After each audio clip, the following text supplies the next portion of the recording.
guys, what's up? It's me, Weston. And Marcelo. And welcome to Trash Talk, episode 55. 55. Alright, so, again, really neat game. One after the other. So, it's a really simple game, so this might be a shorter review. Depends on how off topic we go, because that tends to happen. So, yeah, Geometry Dash.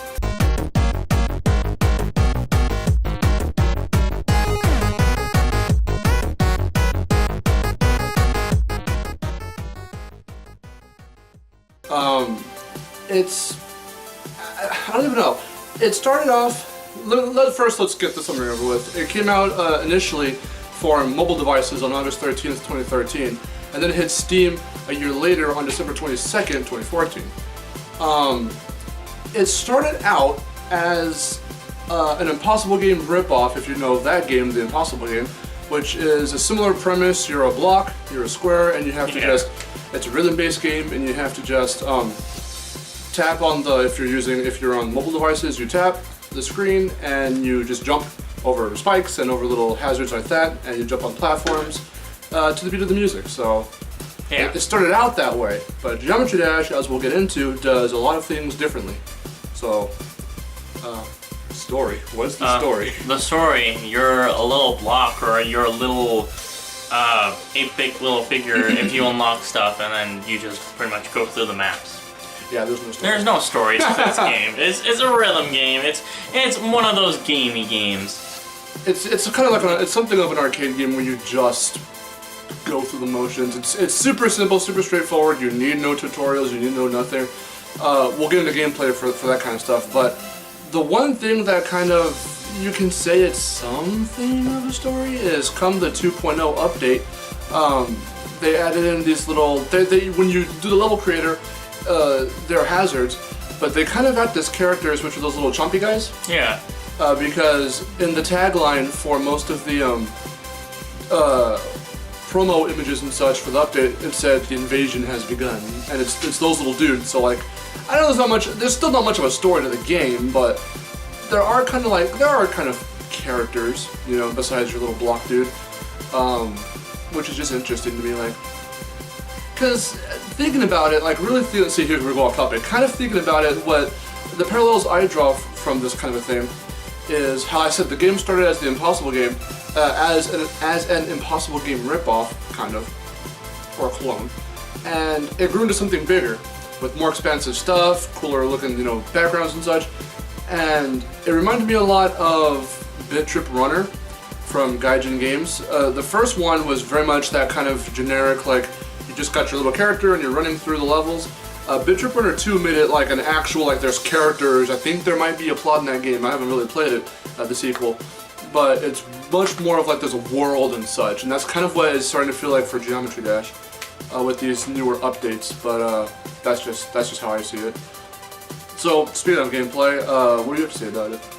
Well, the gameplay was what you would expect from a 2D platformer rhythm game. Yeah. You have to really time your jumps. You don't, like, pretty much like the Impossible Game, you can't really stop. So, like, your character's always on the move, so you have to know when to automatically jump. Yeah. Yeah. But there is a little bit of stuff, like, there's, like, little coins that you can get in the level. You have to kind of go off a beaten path. You have to know when to go off it, or else you're sometimes you won't know. Sometimes you have to, like, you have to look for the littlest, like, hints of, like, there's something here. Yeah, cause like in one level in particular, I don't remember what it was, but like you land on a platform that looks like death spikes, but they're not. It's in the midst of them. On the bottom of the screen, there's death spikes, and then there's this little tiny little platform which you can land, but it's a mix of spikes and all that, and then you have to jump afterwards, and then you get like the little gold coin. I don't remember what level. Yeah, sometimes you have to, like, sometimes you won't be able to get them, and then sometimes it takes you on a totally different path to get those gold coins. Yeah. But like, it kind of shows that, oh hey, they're like extra collectibles that you got in the game. Yeah. And I actually got quite a few of them all completed in a few of the earlier levels, and most of the earlier levels, in which the game does get its progression. With its easy levels, which are kind of marked with like a green little happy face. Yeah. And the harder levels kind of with a very angry red face. And then there's the demon levels. Have you played any of those? No, I'm not. Oh my god. I can't even beat like the deep and red. I can't even beat the angry face level, dude. And that's what the coins are for. Initially, I was like, what are the coins for? They seem to just kind of be there as like, but what do they do, you know? They help you, you need like a certain amount to unlock. I think one demon level is already unlocked for you, if not all demon levels that are out right now in the main, oh, we forgot to say, I was gonna say in the main Rob Top line of levels from them. This game was made by Rob Top Games, I forgot to mention that earlier.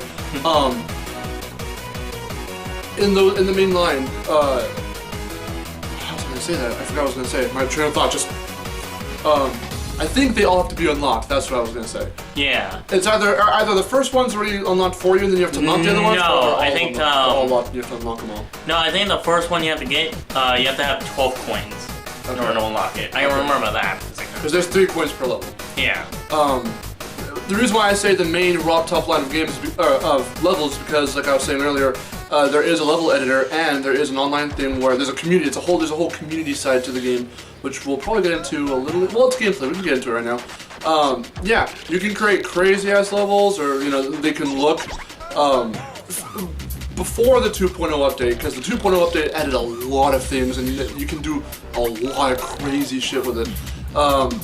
But before that, you can make your levels, put them up online for people to play, and you can mark them as to what difficulty they are. Yeah. So. Oh, and then I have another thing about this, kind of leaning more to the yellow, like to the soundtrack side of things. Mm-hmm. But I know there's like in like the level editor, you could put like a certain soundtrack. Could you download your own soundtrack and use it in the level, or you have to use the game soundtrack? You have to. You can get levels on Newgrounds. They send you to. There's a link and you click it and they send you to Newgrounds and you have to search for music there. Oh, okay. So let's say I wanted to do like a level with kind of the Bone Trossel theme, just for the hells of it. If someone has because you know, it's whatever people upload to Newgrounds. So if you can find a Bone Trossel from Undertale, freaking remix or the song itself that someone uploaded to Newgrounds, then you can use it. But you can't just like, oh, I'm gonna take a thing off YouTube and then use that music track and put it in. You can't really do that. That's before I really got into Geometry Dash. That's what I thought you could do when I heard about it. But then when I started making my own levels, which I don't have any up online, so you can't play it online. But yeah, I was like, oh, that's how you do it. Oh yeah, I was like, oh, okay. I wanted to make sure about that. Yeah. More gameplay things. Is there anything else I want to add? One thing I like is that since we were saying no tutorials, they still do though introduce new little bits of gameplay, like mechanics, within almost every level from everything before 2.0. Even 2.0, again, added a lot of things, like there's these things called rings, which are these little orbs that you can bounce off of, and some of them do different things. The yellow and pink ones bounce you so that you can have like a bunch of spikes that you can't jump over with your normal jump. Oh, yeah. You hit the ring and you go. And then there's this one ring with like another added circle on it, and that one flips you... The blue one. Yeah, the blue one. It flips you to the other side, like where you're upside down. Changes gravity, basically. Yeah. Yellow ones bounce you up pretty high. Pink ones are a shorter hop. Blue ones flip you up, upside down, or even back, right side up, depending on how you are oriented with the gravity. Oh, yeah. And then there's also, they added a green one in the 2.0 update, which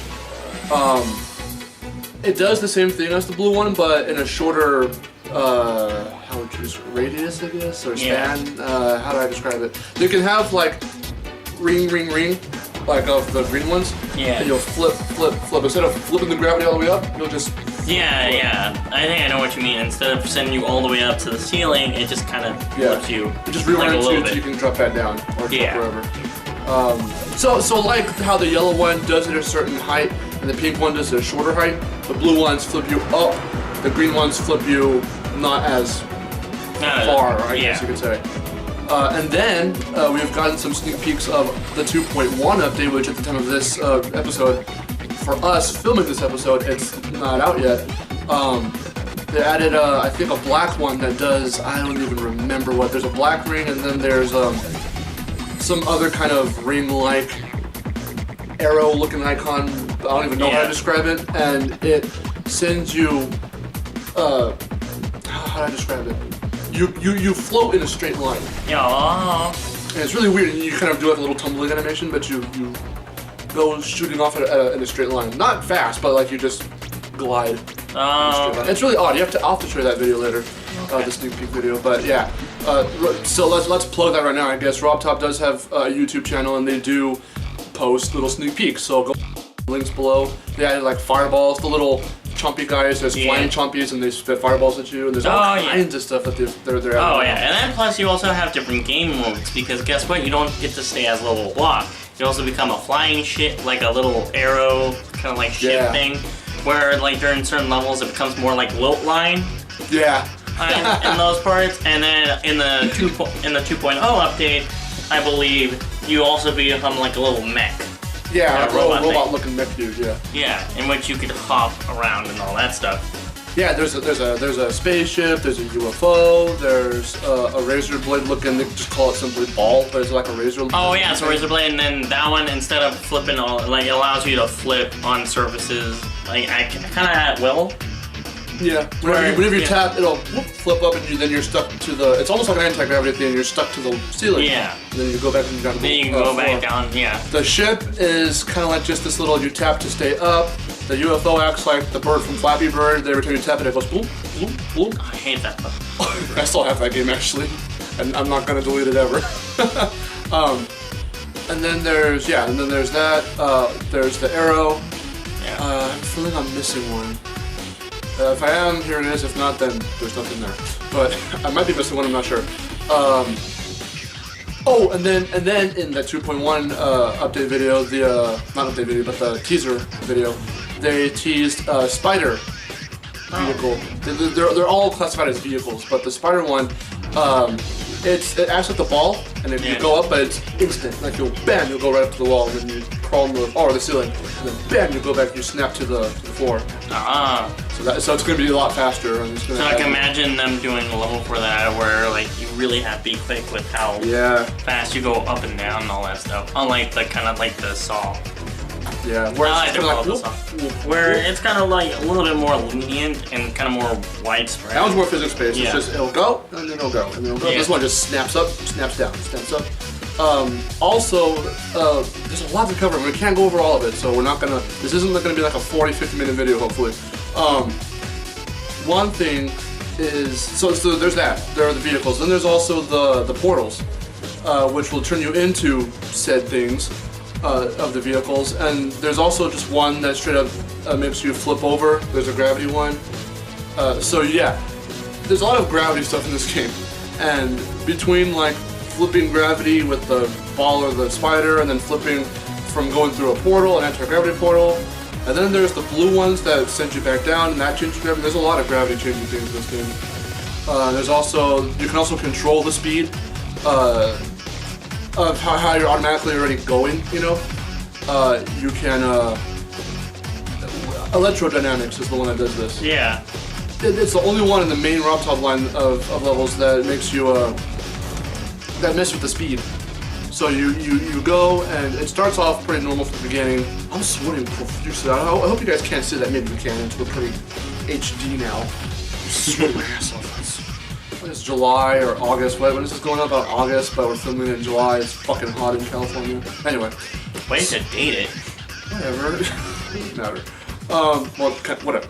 Okay, so, I lost my train of thought. What were we talking about? Oh, portals and shit, yeah. There's a lot of crazy stuff. And the speed. There's a lot of crazy things. There's the normal speed, there's a slower speed, there's a faster speed than the normal speed, and then there's a really fast speed.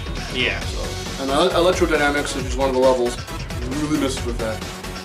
One other thing I want to say real quick, or do you want to go on something? Do you have anything to mention? No, I don't. One thing I want to say, and then we'll go on to aesthetics and such. There are... Fuck! This is the worst episode we've filmed so far. I can't remember what I was going to say. Oh, okay. I'm sorry, I apologize so much. The structure of how the levels go and everything, yeah, it gets, you know, harder and harder.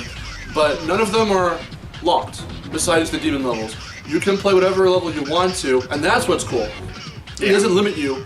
You can, and Meat Boy does this, I don't think we mentioned this, but Meat Boy does this too, where, when you enter a world, you have all the levels unlocked right there, but you have to be, there's 20 levels per world, and you have to be at least 17 of them to get to the boss.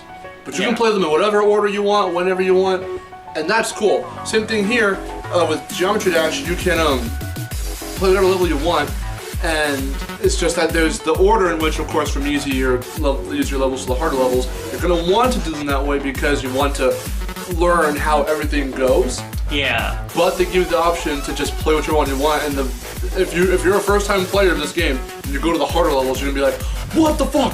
What the fuck? So, but if you can beat it, then hey, that's cool. But if you really want to get the full scope of learning everything, then yeah, you're gonna want to do the easier levels first, and just keep going in the order it's intended. So, with that out of the way, let's go ahead and talk about the aesthetics of the game. Do you want to start? Because I was going for quite a while. Oh yeah. The aesthetics of the game are pretty nice. They're pretty colorful. They have like this really nice neon look to them. Yeah. Really nice, good contrast between like the really dark colors and the really bright white. Like a lot of like the blocks and all that stuff. They're like it's kind of like the bottom of this. The bottom's usually like pretty black. Like, but then like you see like the backgrounds and all that stuff, and they're usually like different colors, and they change colors too, depending on where you're at on the map and all that. And I experienced this quite a bit. Yeah. And where it would like change Sorry color, for that especially plane going overhead. Just keep going. We're not cutting that. Alrighty. Well, anyway, before the plane interrupted me. They found us. Okay, go on. So yeah, like during parts of the song, the parts of the songs will change too, and then like the color will change. The color palette would change during that too, but it usually keeps like consistent color palette. So if the level starts out green, like with a green backdrop, then it usually changes to variations of green. Never really goes to any different color. For the most part. Again, even Electrodynamics, it's one of the ones that sticks out to me the most. My favorite level personally is Blast Processing. That one I really like. I like the beat, and I like all that. The song's really cool. There's times where they'll mess with the color. There's one, what was it called? X-Step, I believe, messes with that at one point where the song is like dun dun dun dun, and when the beat like really goes rapid like that, the color goes dun, and it flickers. Oh yeah. So you can mess with it. And the cool thing, which I also want to say super quickly, once again about the community stuff, is that when you're building your own levels, that you have access. Whatever RobTop can do with their levels, you can do the exact same thing.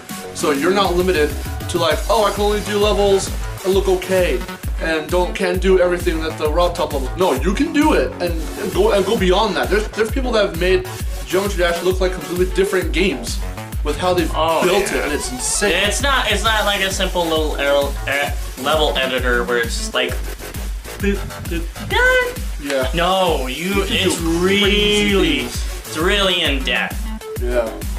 Like, so if you want to build your own levels and stuff, you can go right ahead. Yeah, go all out. Shit, dude. It's insane. But yeah, so you're not limited to, so with those color changes, that's where it comes full circle to aesthetics again. With color changes for the backdrop and the floor, how you say the floor is mainly like blackish. Yeah. You can actually change that to be different colors and stuff as well. Oh yeah. Yeah, you can do that. So they do it in those levels, but you can also do it when you make your own levels. So I just want to bring that up. It's really cool.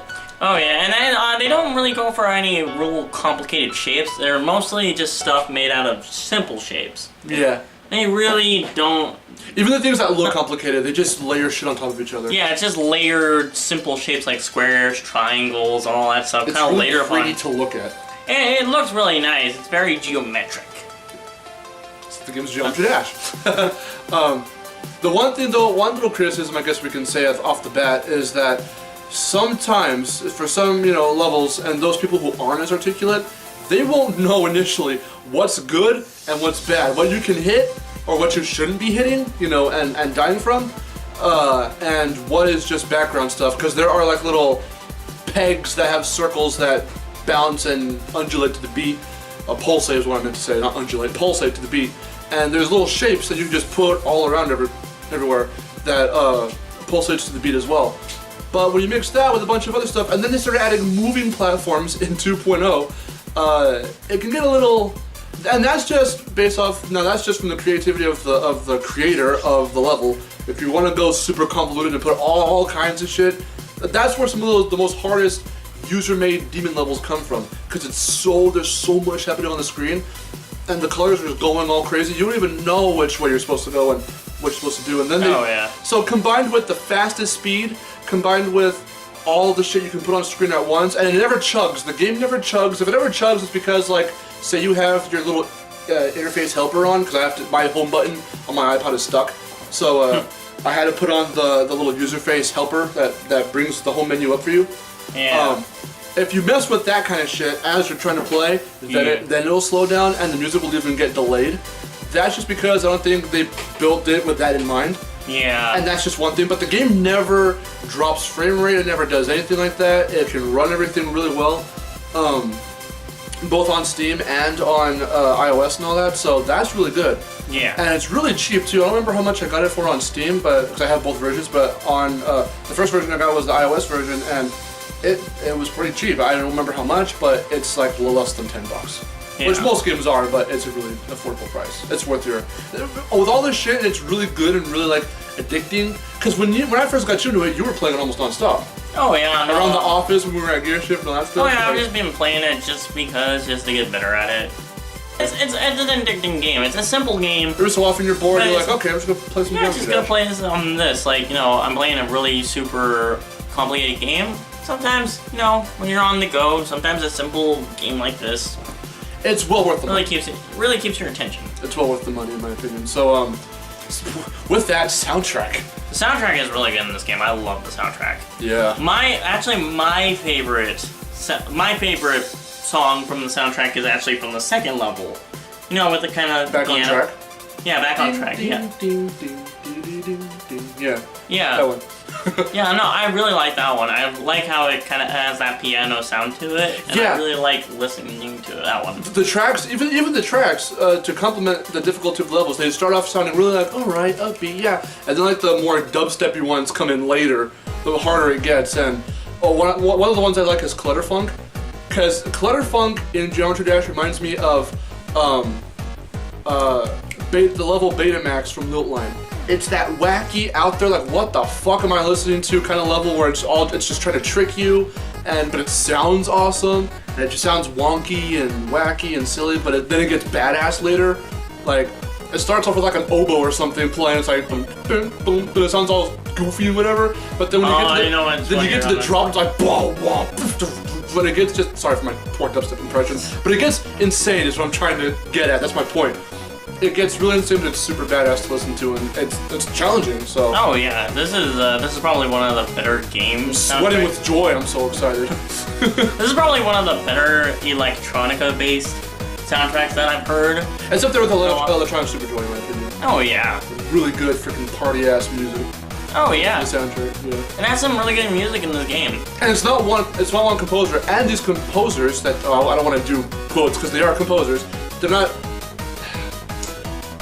I wouldn't say they're not professional composers, but they're not people that are in big games. They're actually people that you can watch online. Like Waterflame is one that they keep pulling songs from. That guy's a YouTuber, so link it down below also to his channel. Yeah, no, they don't get like professionals like really big guys names. In the industry that you know. Yeah, like Skrillex and shit. Like they're like kind of smaller guys trying to get their way up. Yeah, but really cool. They might as well be professional because they sound professional.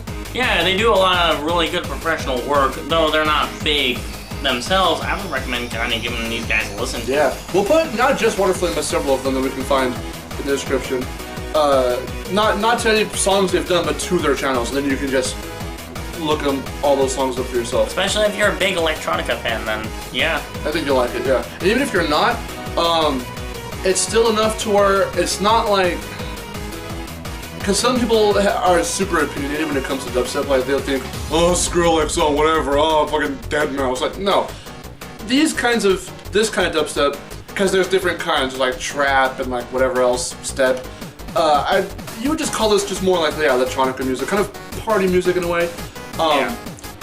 Even if you're not like a huge EDM fan, I would say just check it out anyway, because it sounds okay, it sounds really cool. So. And even us who are kind of EDM fans, we do like it, so. Oh yeah, I just listen to every type of music. Yeah. I'm not picky with music, I can listen to anything. But anyway, I guess the next point, if we even want to do this point, characters. Characters, there really are none. I mentioned that the little chompies are kind of regarded as characters, because they treated them as such in their little promos. For 2.0, it's like the invasion has begun, and it just shows the little chompies, and they're the only kind of moving, character-looking obstacles. Yeah. They're obstacles, and they're hazards, but they're little character enemy guys. So, I mean, they're the only ones that are like that, so they're kind of regarded as characters. And you're a dude, technically the little block that you can be is considered, kind of a character, but sort of. It's kind of just like, oh, you're just kind of moving. More of like your avatar in a way. Yeah, your avatar. Yeah. So, other than that, I think we can kind of go to, would you want to go to our verdicts? Yeah, yeah.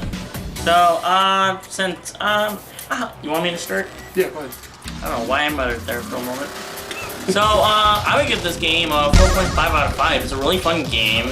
It's well worth, it's not even worth that much. It's like 99 cents. Something like that. As I said, it's super cheap, so... It's really cheap, and you get a lot of stuff.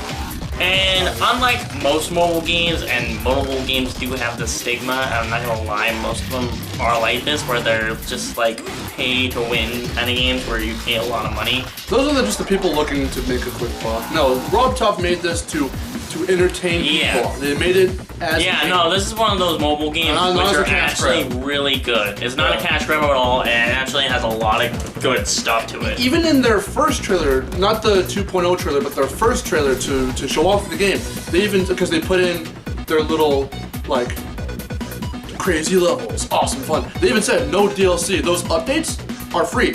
You just gotta go in when they announce it and update it yourself. But it's free. So there literally is no technically DLC. It's like Splatoon. Splatoon doesn't do DLC because we went over. They do like little expansions to the game, like with updates. That's all it is. That add levels and all that stuff, and I really like that. Same here. It's really good. Yeah. And again, it's not really deep. They're not trying to steal your money. It's not like a really deep, complicated game. It's again, if you have a phone and then like, you just want to play a game on the go, it's like if you're on like some trip with your friends for like 5 hours. This is a good 5-hour game to just like mess with it for 5 hours. It's a really fun game. Yeah, my verdict is also a 4.5. Yeah, for those exact reasons. One other little criticism I forgot to mention. We should have mentioned this in gameplay, but we went off a little too long on gameplay, so I didn't mention it initially. But there is also, and this is actually I found this out till later when I got the game, the Impossible game, because I totally got Geometry Dash first. This is something carried over from the Impossible game, but there is a practice mode which you can activate if you're having too much trouble. You know where I'm going with this. Practice mode. The practice mode this is where we should have mentioned this earlier. I'm sorry that we didn't, but one of the more legitimate criticisms of this game comes down to the practice mode. I don't feel that you guys really need a practice mode because, again, it's learning through doing. And you'll learn because it's not hard to get used to. Okay, it's not hard to grasp the concept of like the levels, how they're structured, and what you're doing. Yeah, but even then, I did actually use the practice mode a lot, especially for the later levels, just to see how far I can get and just to see. The weird thing is, like, instead of playing the music in the background, it kind of just plays like a little... One track. Always. For the practice mode. And it's probably one of the weaker tracks in the game, if not the weakest. It's simple. It's not really memorable. I know where it comes from. I forgot who did it, but it's a YouTube song. I forget who did it. But the stupidest thing about that is the checkpoint system, and the checkpoint system is just fucking dumb. Okay, let's say you get like hit by a spike. It'll send you back to that spike, and then you can't even react to it sometimes. If the checkpoint puts you now, if it's near a spike. To be fair, they have a back button. Because you can lay down your own checkpoints if you're fast enough. You have to articulate, I'm going, checkpoint. And that can mess you up sometimes. Yeah. But every like third or fourth hop, when you're jumping and doing the level in practice mode, it'll automatically let down its own checkpoint for you. But that's what you're saying. If you let the checkpoint system run by itself, sometimes in certain scenarios, in certain situations, for certain levels, a checkpoint can be placed and you mess up right by a spike and then boom, boom, boom, you'll keep dying. But like I said, to their credit, they put in a back button so you can delete that checkpoint, but it's still kind of dumb. And I didn't even really see the back button until initially I was like, so what does this button do? Click, holy shit, it erased my freaking checkpoint. I'm back to the other last checkpoint and I'm not stuck anymore, thank God. But it's still kind of dumb. So it's still really kind of just crap. I think that's where the least amount of effort was put into. Yeah. The checkpoint. That's why we gave it a 4.5 out of 5. Because mainly the practice mode is crap. You do not want to go on the practice mode. Just fuck it. The only reason you would need practice mode, just if you're a completionist, is because another thing we forgot to mention. You can, well, you kind of mentioned it, I think. You can unlock different variations of like when you have like your vehicles, like the ship, the ball, whatever. There are different designs that you can unlock with certain little tasks they give you. Not so much as missions, just little tasks that you can do off to the side. Yeah, some of which require you to don't die at all. A lot of the easiest ones are complete the level, whichever all of them to get certain bonus little rewards for every time you beat a level, get all the coins in every level, complete the practice mode in every level. It's those, and then it's like get 500 likes on a custom-made level, which that is just weird. Those ones are weird because now you have to depend on other people to help you unlock certain things of that caliber. That's whatever. Yeah, you can unlock different colors for your guys. There's a primary color and a secondary color, so you can choose that. One other thing we didn't even mention in this aesthetics. We're gonna end right now. We're going off topic. Well, sort of. We're rambling. But one thing, and this is on topic though. One thing that's cool is that when you customize your primary and secondary colors of your dude, certain things, like I was saying, those little things that pulsate to the beat. Yeah. Those colors will change too, depending on what colors you have, and that's pretty cool. So I mean, that's an aesthetic thing that I think is really neat. Attention to detail, but where they put the least attention to detail and effort, in our opinions, is the practice mode. So, could have had some more work done on that. But yeah, overall it's a really great game. We definitely recommend it. And if you just want to pass the time, you want to play something while on the toilet, I don't know, whatever you guys want to do. So, drop some mad beats while taking a shit. You should have just left it at drop some mad beats. Not in the game though. Poop jokes. Anyway, I think we're done. Yeah. I'm Marcelo. I'm Weston. I hope isn't this why you love the show? Because when we do ramble, we say the most stupidest shit. See you guys later.